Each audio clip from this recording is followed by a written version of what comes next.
From LinkedIn News, I'm Leah Smart, host of Everyday Better, an award-winning podcast dedicated to personal development. Join me every week for captivating stories and research to find more fulfillment in your work and personal life. Listen to Everyday Better on the LinkedIn Podcast Network, Apple Podcasts, or wherever you get your podcasts. Break language barriers instantly by translating up to 44 languages in real time with the HP AI PC, powered by the Intel Core Ultra processor. With the right tools, work doesn't have to feel like work. Learn more at hp.com/AI PC.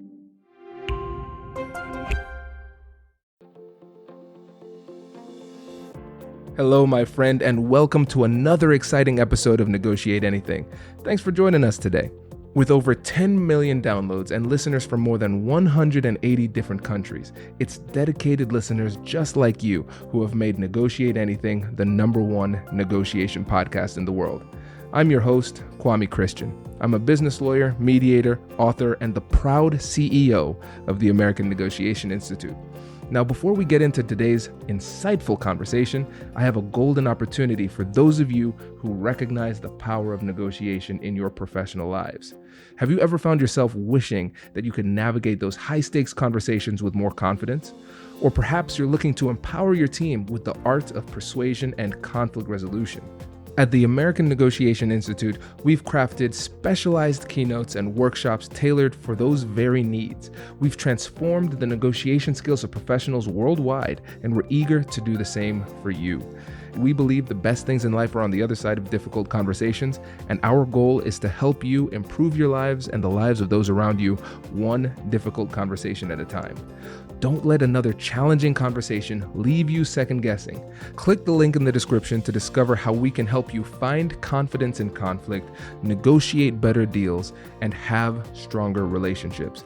Because in the world of business, every conversation counts. And now, without further ado, let's jump into the interview. Elaine, thanks for joining us today. Thanks so much for having me. I'm delighted to be here. Yes, and we are delighted to have you. So how about you get us started by telling us a little bit about yourself and what you do? I am a lawyer turned conflict management professional, which my family says I don't even know what that means, other than you tell us how we should be having difficult conversations. But essentially helping people have those difficult conversations, figuring out how to actually negotiate, figuring out how to build that skill as a leader, as a team, and really just make your organization work. Impressed with how succinct that was for a lawyer. Usually we're more verbose. I didn't even need the 6 minutes. That's incredible. This is great. And so listeners, every time before an episode, I always ask the guest, what is it that is giving you energy? And again, just like the introduction, very succinct, no hesitation. We all have a voice, just that concept. So Elaine, when you say we all have a voice, tell us what that means to you and why it's so important. We all have a voice is basically what I've been learning over the last couple of years, because I think for so many of us, particularly those who carry subordinated identities, right? You're the minority in a majority space. You're the only female. You're the only Black, Asian, fill in the blank person. It doesn't actually feel like you have a voice. You're there to perform what the company, what the team, what the leader wants you to do. And we forget that we actually do have a voice. And then we go home and your loved ones, do you really have a voice with them, or are you just trying to make them happy? And so for me to step back and think, wait, I actually have a voice. What would I do differently if I believed that? What would I do differently if I knew that in my bones? And how would that cause everyone around me to have to change too? So that's the experiment. So let's break this down even more simply for the listeners, because when we're talking about we have a voice, we're not talking about the ability to make sound reverberate through the air and communicate, totally. Right? There's something deeper. Let's really paint a vivid image before we move on. So what is the deeper meaning behind we have a voice? We all have unique thoughts, insights, expertise, and perspective, right? Let's just break that down. Based on where you sit If you are working with a team, let's say they're on the East Coast of the United States, you are on the West Coast, you actually have a different perspective because of where you sit. And because of that, you see things that they don't. And so often I think we're reduced to what's our job title, what's our function. Oh, you're just the lawyer in here. So don't you comment about strategy, right? Or our marketing, go-to-market, abilities. But we as unique human beings have thoughts, insights, perspectives of our own. And that's just our thoughts. I'd take voice further to say voice is how we move through the world. And each of us is unique. Only you can be you, Kwame. Only I can be me. And I don't know about you, but I've spent so much of my time trying to be someone else, trying to be who I thought the world needed me to be, or who the job needed me to be. After all, that's what I was paid to do. Versus I, Elaine Lin Hering, actually have unique thoughts that could help someone else.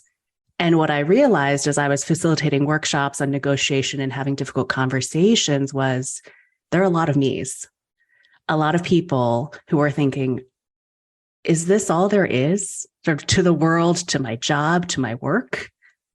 And I'd say, no. I think we each have the ability to solve different problems, to show up in the world, to be present for the people we love, that impacts the world and makes the world the one that we want. You're so right. And one of the things that you said when you said we have a voice, but we're trying to be somebody else. And so there are different levels of recognition. So we might just sit there and be completely silent for a little bit. And then we say, you know what? I have a voice. And then when we first share that voice, we're sharing somebody else's voice, not our own voice. And so there are levels to it. First of all, say something if you want to say something. Then the second thing is being able to be comfortable enough in your authenticity to share your voice, not just what you think other people want to hear from you. Absolutely. And the reason I think we all have a voice is so profound is because we all have learned silence. And this is what my book is on. So plenty more to say there. But we have learned when we need to be quiet, when we need to edit ourselves out, because you having a thought and sharing it doesn't mean the people in that room, if you're even in the room, are going to hear it, going to like it, going to take it. And so there's good reason why we have not used our voices, have not shown up as our authentic selves. I feel like authenticity, it feels like a luxury good for the people who have power or who are already accepted. And so the question then becomes, how do we create the spaces that you and I and everyone around us can actually have that same luxury good to just be us, to say what we think, without having to worry about the blowback, about the retaliation, about the cost that we have to incur. I think most of our listeners can hear what you're saying and say, yes, I agree with that. My brain has comprehended that which you have said. And we know that's not enough, right? And one of the things that you said is that it's not just knowing it. Your term was feeling it in your bones. So in your experience, what is it that takes somebody from that cognitive, intellectual understanding of this to actual implementation of it? I love that you called that out because it's so visceral, right? Our emotional reaction, our reptilian brain is going to get us every time if we don't feel it in our bones. Short answer, experimentation, right? You got to try. You got to try because all the people around you can tell you it ad nauseum. You and I can say it. Doesn't really matter if we don't feel it. And our lived experience is going to take over almost every time over cognitive rationale. So what do I mean by experimentation? I'm not saying go to your boss and tell them what you really think about them right now, right? If you've got feedback like, oh, you got to really up your game because you're making life for everyone on this team horrible, don't start there. But for me, my experiment was in a cab. I had just landed in Seattle, right? You know, you travel through the airports. It's the Pacific Northwest. I'm like stuck in traffic and I'm in the back of this taxi cab and it's like hot, sweaty, stifling. I try to click the window down to get some fresh air. Doesn't work. And I'm sitting there thinking, do I ask the cab driver whether they can open the window? I mean, this is literally how basic, and maybe some of the listeners are like, you can't even do that? Seriously? But for me, I was taught to not take up space. I didn't think I could ask, right? Like for me, be a good little Asian girl. You're not supposed to ask for what you need. You just take what you can get and be thankful for it. So I'm sitting in the back of the cab. I look at the GPS and it's like, okay, 22 minutes.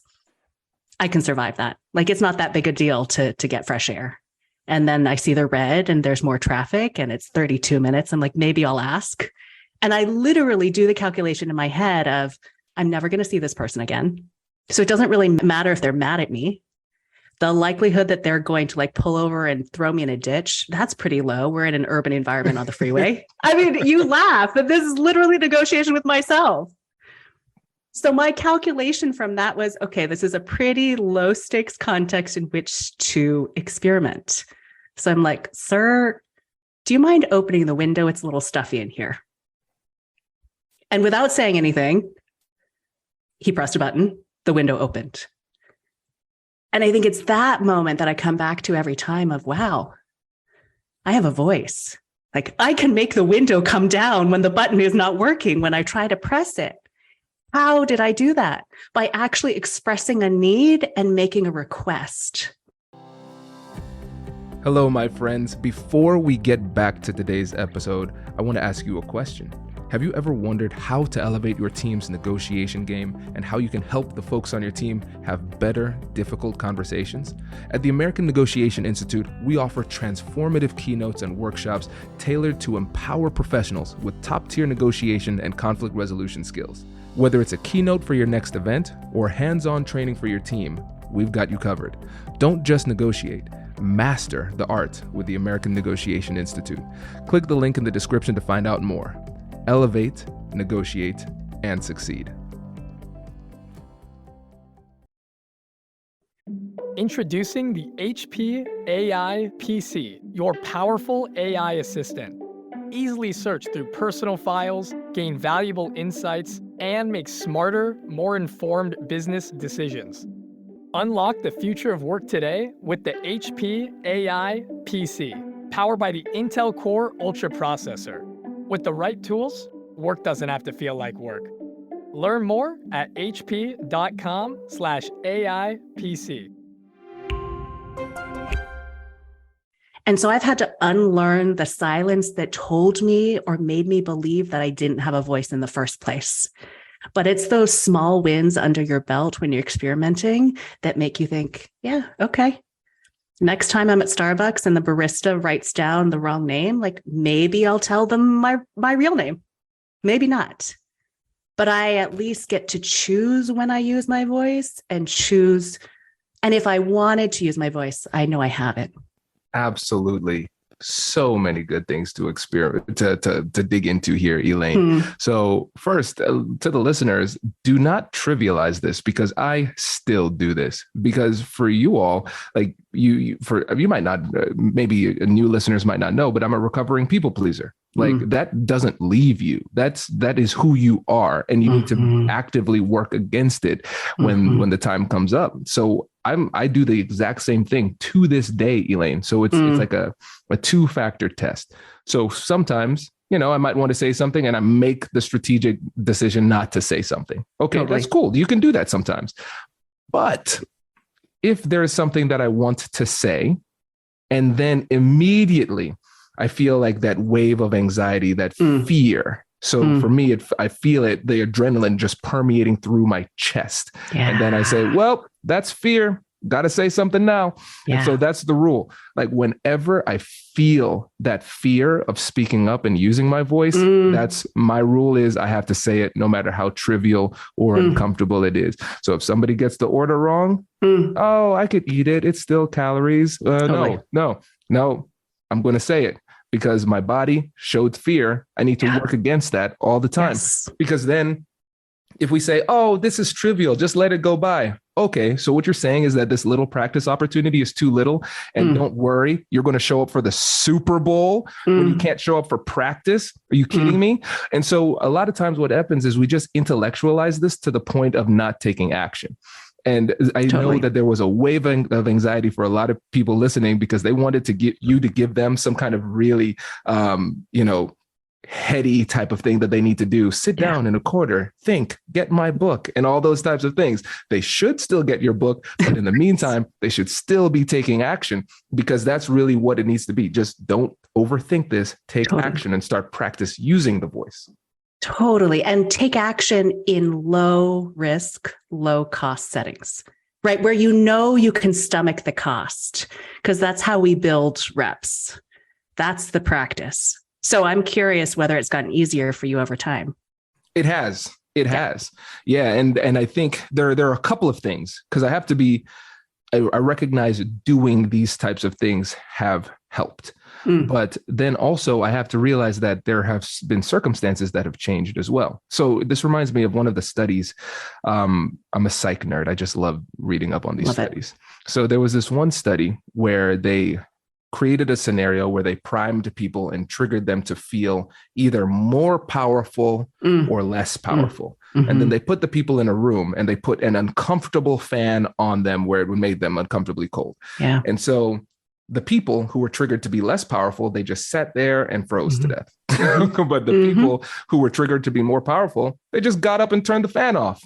Right. And so I have to recognize too that, yes, there's been a series of experiments that have been going on in my journey of overcoming being a people pleaser, being more assertive and things like that. And as I've gotten better and more skilled, my confidence has increased. Yes. But also just in terms of like my life, I've become more successful. So I have more feelings of power, and that will impact my willingness to stand up and have a voice, because there are less things that can threaten me. So I think there's a lot of things that tie into that. Absolutely. And then I'd take that one step further to say, I think we often underestimate the power that we have. Power is invisible to those who have it. So we focus on the times where we feel helpless. We focus on the times when, I wish I were as powerful as them. They are the ones with the real power. Who am I? Nobody compared to them. But it's relative. And so the mistake that we make, that I see our clients make, is underestimating the power that we do have. Because I, as an employee, can actually make things difficult for everyone around me, right? That's power. I, with some sort of text messaging or tweeting, can tag Delta Airlines publicly to get things moving. That's power. So we forget, I think, and underestimate the power that we do have. It's not to say that there aren't power differentials, for sure, but that whether you are just starting out at work or you have been there a long time, right? If you have been there with institutional knowledge, that is powerful. If you are new and you have a fresh lens, right? You're bringing that fresh perspective. You can see things that people just cannot see because they have been there for too long. That's also power. So what power do we each have that we're just underestimating and not using? This is so good, because essentially what you're saying is that by having a more objective perspective of our own power, we can trigger ourselves to be more powerful, because you're not suggesting that we lie to ourselves and say, oh, I'm the king of the world. No, and whatnot. No, it's saying, hey, you do have value. Here are objectively the ways that you have value. Yes. And I think a lot of times in the information age, we can diminish our own value that we bring to the conversation. So for instance, it's like, all right, we're surrounded by information all the time. We forget that there's some information that only we have based on our experience, our background, and what we've seen. Google hasn't seen what we've seen, Yes, I would say, yes, we have information, but also how we communicate that information, right? There are things that people can hear from you that they cannot hear from me based on how I look, based on where I went to school, based on where I didn't go to school, whatever it is. So each of us is unique, and I think we need each of us in the mix. Exactly. Yeah. And that's the value of diversity, right? Everybody has their own background, their own opinion, their own way of doing things. And then we benefit collectively by putting it all together in a cohesive way. I was going to say, if we can see the value in it, right? Too often it's like, well, your voice doesn't matter as much because of what school you didn't go to or what job title you don't have. versus you as a thinking, feeling human being with unique experiences have something to offer here. And I want to hear it, right? I, as your manager, your leader, your colleague, your family member, can we honor what people bring so that we don't continue to silence them? Yeah, because we have to have a culture that encourages that, the authentic expression of yourself in a meaningful way. And speaking of culture, you mentioned your background as having an impact too. And I think it's really important for us to consider when it comes to our voice that we bring to the table, how society can impact our perception of the value of our voice. So can you speak a little bit more to that too? Completely. I mean, from which rooms you're invited into, and I have spent far too much of my life and career being the only in the room, the only female, the only person under 50 or 60 years old, the only non-white person in a lot of these corporate contexts. And this question of whose voice actually holds weight, whose voice actually has power, to link to our earlier conversation, is really at play. And it's all of the biases that we hold, all the prejudices we hold, all the assumptions of, oh, well, she's just a woman, or she's emotional. So you wouldn't really want to listen to someone who's so emotional, would you? I'm going to let that pause, hopefully answer the question. Oh, it answers it. It answers it. You know, what's great about this too, we talked about biases, and everybody has biases. If you have a functional brain, you have a bias. That's just how brains work. Totally. Right? It's a heuristic. It's a way of surviving in the world. Exactly. And sometimes what ends up happening is that we let our assumptions of the biases of other people turn into self-fulfilling prophecies for ourselves. So it's like, oh, okay, so I'm young, I'm a minority. Okay, so people don't want to hear from me, so I'm not going to say anything. And then the other person might be like, hey, listen, Elaine, I know she's sharp. I wish she would say more, but I don't want to put her on the spot in this conversation. So I guess I should just honor that and let her stay silent. And so there's this weird little meta game that happens that can really hold us back. This is the story of my life, right? Which is we don't hold those stories and hold ourselves back for no good reason. We didn't just make it up. Right? There was real lived experience when you raised your hand, got slapped down, when you spoke up and nobody listened, that then makes you believe that those, or hold those assumptions, believe that those things might be true. I think there's two things, as if we're talking about a relationship, we're working on my side of things, and also what can the people around me do. So for me, I have to constantly remind myself, the person I'm talking with is not my old boss, is not my mother, is not, whatever family stuff is coming in here that plays out. It's actually a different person with a different set of stuff, better or worse, different, unknown. But that's my coaching to myself of, is this a different situation? Or do those things that I learned in the past still apply here? Or how do they apply, if they apply? And then for the people around me, like, be explicit. If you want to hear my voice, ask me, and then listen, please. And maybe affirm if you really want to take it to the next level. But if you're going to cut me off, you're playing back. And so it's totally this meta level dance with levers on both sides, for you and for the people around you. Great. And you probably saw my big smile when you said, it's not my mom. It's like, hey, listen, I don't want to put my story on you, but hypothetically, there are these situations with immigrants' parents who just want you to work and not talk. So much there. Yes. I know. Yes. Let's both lay down on the couch. Well, and also, I don't know about your mother, if this is who we're talking about, but I will say part of the challenge for me has been, can I let the people around me grow as well? So that the mother of 20 years ago is actually not the mother I have today. So if I'm making assumptions about how she's going to show up and not using my voice today because I think she's still mom of 20 years ago, what assumptions and prejudices am I holding against her? That's 100% true. Oh, this is good. Your voice does not want to believe that and admit that. It's true though. You're right. Because I mean, my Caribbean parents, they were super intense, and now they're all soft when they see my. I got nothing nice to say right now about that. Exactly. Other than I'm so grateful for grandparents. I'm so grateful that they can have a sort of a different stage of life, right? Where that intensity can fade and they can enjoy it more. And I am so grateful that my kid gets to have that version of Grandma and Grandpa. That's a great interpretation. I like that. Well, Elaine, this has been amazing.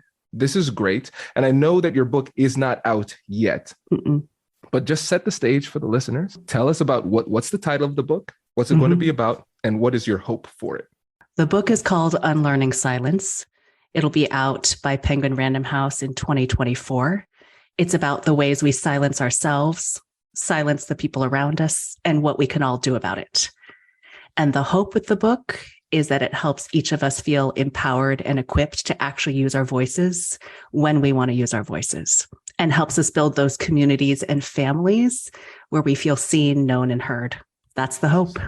This is great. And listen, we are excited to be just a little part of that. Listeners, once that goes live, we'll have Elaine back on. But in the meantime, make sure to connect with her on LinkedIn, and we will link to her website so you could get in touch with her and learn about the facilitation and the speaking and everything else. So Elaine, thank you so much for joining us. Really appreciate it. Oh, this was such a treat. Thank you. Congratulations, you've just joined an elite club. By listening to a full episode, you're now officially on the Negotiate Anything team. So welcome aboard. What most team members do is they subscribe to the podcast because that allows them to automatically get the latest episodes of the show. The best things in life lie on the other side of difficult conversations. Keep learning, keep practicing, and keep getting better. Your relationships will improve, your career will soar, and you'll have the confidence you need to get the most out of these crucial conversations. Again, thank you for joining the team. We're excited to have you, and I will see you in the next episode. I'll catch you later.